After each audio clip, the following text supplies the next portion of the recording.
So pleased to be speaking with Neil this week. It's PayProp's birthday this year. It's their 20th year of business. And as many of you know, PayProp is the leading rental payment platform for letting agents, and Neil is the managing director of the UK.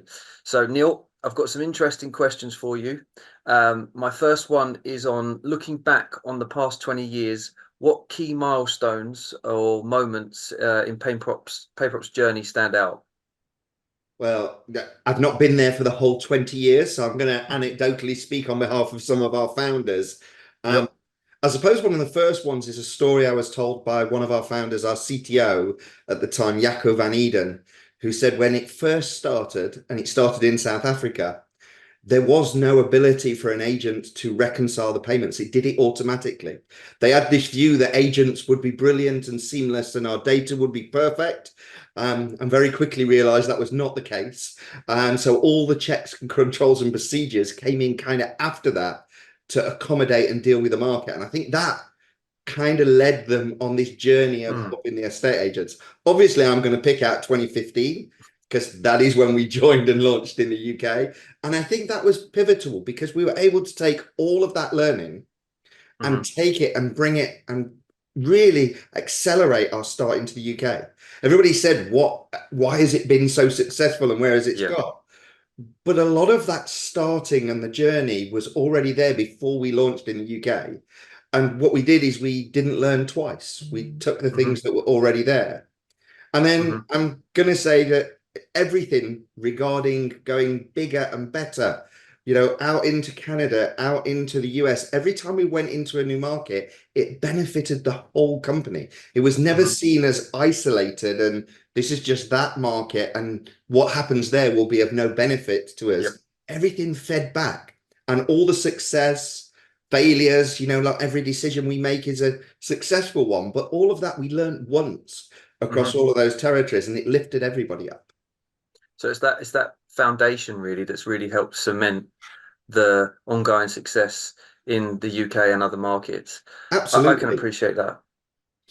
And I agree with you on with business, unless you try things, you don't know which way they're going to go. So the fact that you've had a tried and tested start massively helped with growth and making sure you got it right because you've already know the right turns and right ways to go.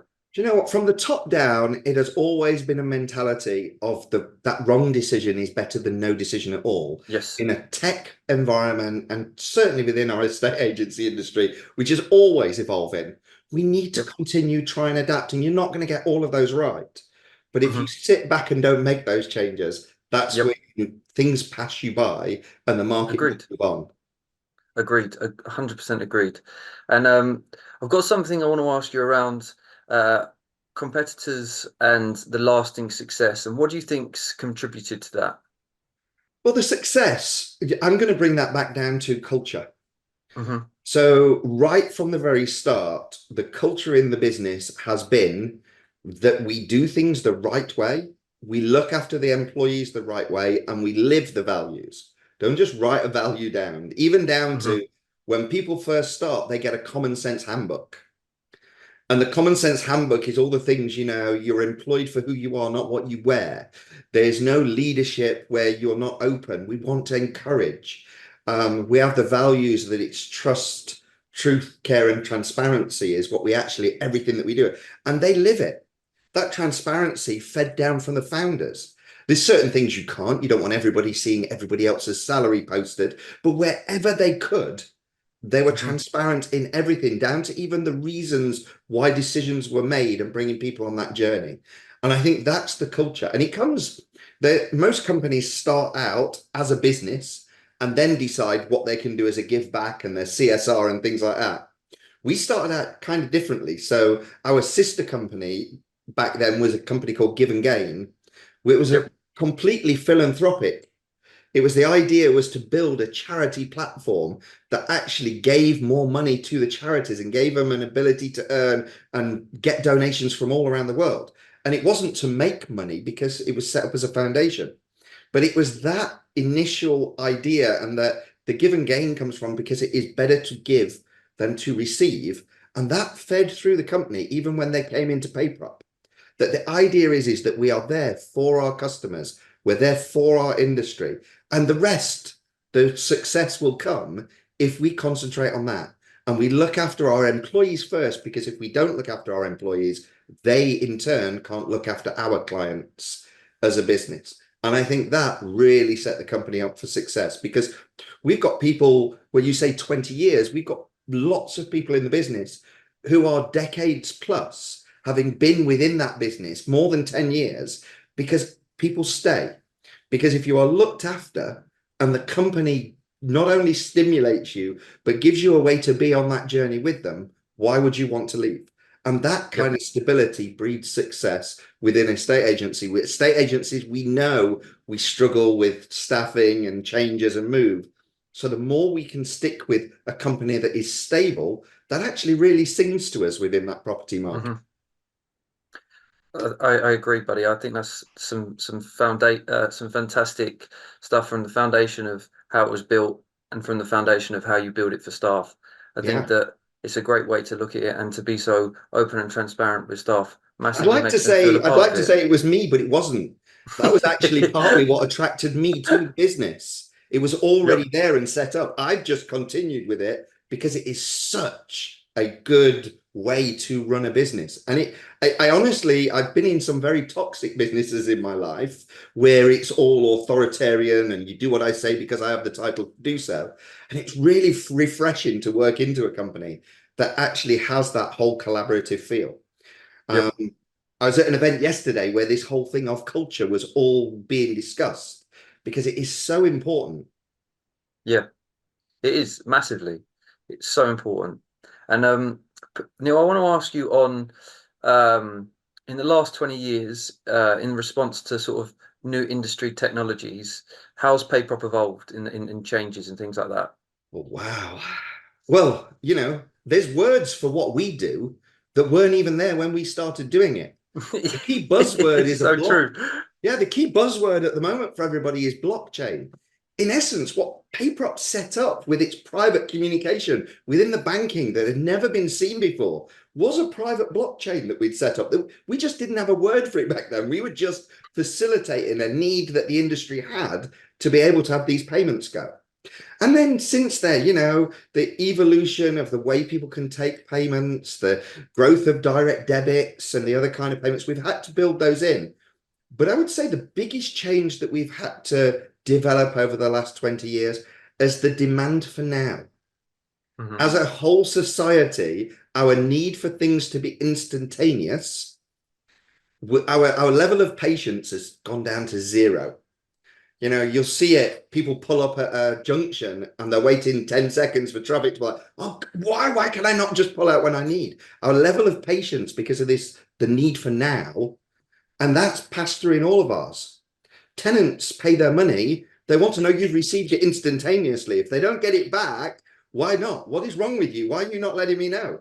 Because we get used to that consumption model. And so PayProp has had to change that. So we've gone from doing one payment a day to now doing multiple payments throughout the day, and being able Hmm. to people transact and deal with that communication far quicker, because Yep. that's the need of our clients. And so we have to adapt. I would say the other thing that we've really had to adapt on and keeping it behind the scenes is security. And that is something which we're seeing going like that. I mean, cybersecurity is on the rise like never before. And Hmm. unfortunately, the property sector, big target. A caveat, not that we're full of criminals. It's just the fact that we are appetizing to criminals because of the Yes. amount of transactions and the level of the money that we actually deal with. Yep. So because of that, we've had to really step up what we do to help our customers keep their customers' money secure. And again, I don't see that letting up. With the advent No. of AI, one of the first people using it is still the criminal element. They latch onto any new technology and use it to their benefit, and you've got to continually try and stay ahead of that. Yep. So speed and security, and Yeah. I couldn't agree more with the security aspect, because it is, unfortunately, it is a target, and it's just nothing. There's not nothing you can do about it other than to prepare and make sure that you've put the precautions in place.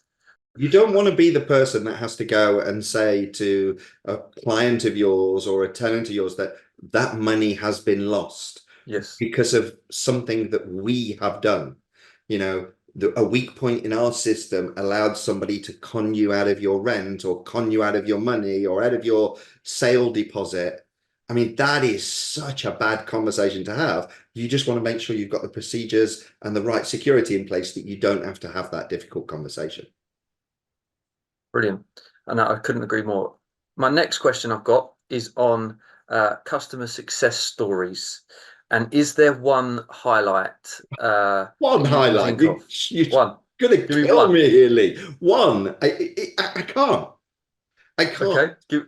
Give me more. Give me some that stand out then. Okay, so it could be from clients that we've got on case studies that literally coming onto the Yep. platform saw their arrears reduced by 60K within their first week. I've got people who came to us unsure of how they were going to raise their fees because they'd entered the market in a race to the bottom first and had a management fee of 6%. Fast forward 3 or 4 years, they're now at market rates, if not higher than, charging 12% plus VAT without having lost landlords and still managing to grow over that period.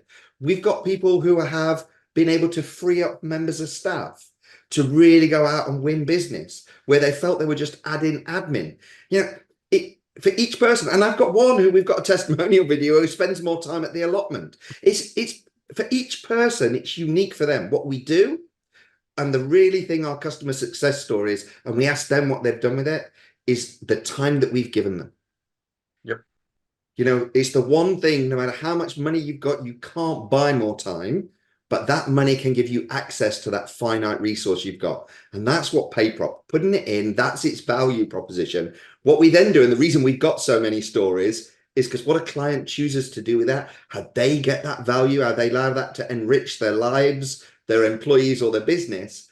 It's really fascinating to find out each different business approaches that. Mhm. Now I've asked you on customer success. I'm going to ask you on key partnerships or collaborations that have contributed to the growth and success. Now, I don't expect you to give me one, but would you be able to do the same sort of thing and share that with me as well? Yeah, do you know, I think the big thing that is a difficulty in the UK that we haven't had in South Africa is we don't have a regulator. We don't have a barrier to market.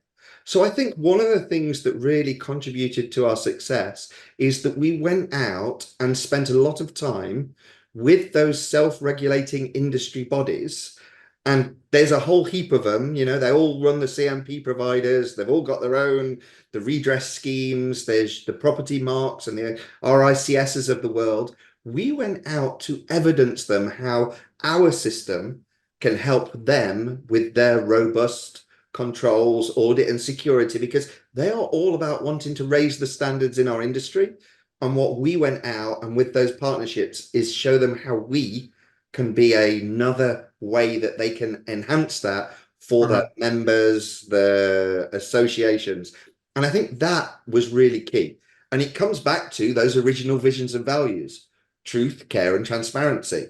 Yep. We took that out to those member bodies because that resonates with a lot of what they want within the industry. But we found it even further when we started speaking to trading standards. We do a lot of lobbying with the government, and all of those visions and values, however much we think they may not get it right, and I'm not advocating that the government and the trading standards and everything, that what they are doing is not causing some unintended consequences at times within the industry. But the underlying reason for it is that they want everything to be transparent. They want us to be able to show that we are caring for everybody in their journey. And they want to know that the information that is given to anybody is correct. So that truth, care, and transparency that we do is the underlying value for all of these bodies within the industry. They don't always get it right. We don't always get it right. But the idea is that we collaborate together and we'll end up with a better property industry at the end of it. I sometimes Yes. think, as an industry, one of my biggest things I've noticed within the UK compared to some of the other territories that we work in is we are too terribly British. We complain within our group but we're very poor at getting our voice heard further outside. And I'll say that from your own letting agent today, landlord today. There are so many voices on there that will comment on all these Yep. articles, but ask them to contribute to something that's going out that could actually influence or change the industry, and you can't get pen to paper, so to speak. So Yep. we're really good within our own thing saying, woe is me, but we're really bad about making sure those positive messages actually get out the industry on how we've raised the bar over the last Hmm. 10, 15, 20 years. Yeah. And I think so. I've been, was it 14 years I've been in the property industry now. And I can say from 14 years ago to now that the bar has definitely risen in terms of standards and um the way that it operates. The frustrating issue is that the majority have not only raised the bar, but a Hmm. far greater number of them actually aim Yes. to exceed that bar. Yes. Unfortunately, we do have a lot of detractors, or a small number of detractors, that no matter how much we've raised the bar, they've decided they're going to resist and they're going to stay with those substandard policies, procedures, and properties. And Yes. that's the thing that we really need to get to the nub of. Yep. Because otherwise, everything that we're doing to raise it, mob mentality, will brought down to the lowest common denominator that people hear about. And so when you look on the trust metric, estate agents are still quite low. And actually, I think some estate agents are so trusted by their clients that that's not a true reflection, but that's a Hmm. reflection that the industry is given within the wider Yes. media and government because of these detractors, these Yes. operators that are completely ignoring the whole Yep. movement of the industry to provide a better service. Yep. It's that classic, the few spoil it for the many. Yeah. And And it really is the many. I mean, I go to so many events and things and speak to estate agents, and the journey that they've been on, the everything, the training providers that are out there that are doing stuff, the larger networks that providing all these services and checks and procedures for everything. I mean, tenants and landlords have never been had such access to this service. But as you say, it's those few that yep, ruin it for what as an industry is really moving on leaps and bounds. it is massively. And with everything you've said, Neil, what advice would you give to, say, an aspiring entrepreneur or someone who wants to be a prop tech innovator starting out today, based on the 20 years of experience? So the first thing I would say is go out and listen to estate agents. Yeah, don't be going, as somebody who was an estate agent, the worst thing I hated is somebody coming and telling me that they're going to change the way my world operated. Because that's not what I want. No. That's not what I want from a project. I want you to enhance what I do, but not change the way that I do it. So as a prop tech person, go out and make sure that what you do is right for the industry in, and not just right now or a fixed problem that maybe I've experienced by those few. As we've said, the few can ruin it for the many. You need to go out and make sure, test your product out, that it's got mass ability to able to go out and improve it for lots of people. And then the Hmm. other thing as a prop tech, don't go in and set yourself up as an island. The Yep. more you collaborate, the more you go out and make yourself, and it doesn't, it can seem scary to open yourself up to that. But actually, the rest of the prop tech industry, we don't bite. Nobody comes in the morning and says, I want to make somebody else's business not be a success within this industry. That is not how people wake up. We're there to elevate each other. And if there's a really good product, you'll find a lot of really good people within the industry that will want to lift you up. But you've got to be willing to go out there and have those conversations. Couldn't agree more with Neil. And I think that sometimes when you tell someone who does a job how to do a job, when you don't do the job, I feel like it creates a lot of tension between you trying to help someone enhance what they do, because they'd look at it as if to say, you don't do it every day. So listen Yeah. to what I do every day and then tell me how what you're doing can help me because of you've listened to me, I not mean, just turned up and told me. I've been out for so many years. I can tell somebody I did the job. I Yep, can't tell somebody I do the job. And if I don't exactly. do the job, then you've got to get that person's collaboration and ask them what they're Exactly. experiencing. Because in the same way we've talked about how the prop tech and now PayProp's moved on, and we've talked about the property has moved on, well, every agency is going to have that same situation. So unless you go in and ask them what they're actually dealing with. The other thing from an estate agent that I would say is you need to know what you're looking for. Estate agents, we get bombarded, and that has never changed. If anything, that's gone worse than what I experienced because there's so many more options out there. And sometimes we can rely on the individual telling us about their product as to what it might do for our business. And I'm going to say this as somebody who's like that. We may be a little bit biased because we do think our product is the best. But as a business, the only person that can assess if that's right for the business is the agent themselves.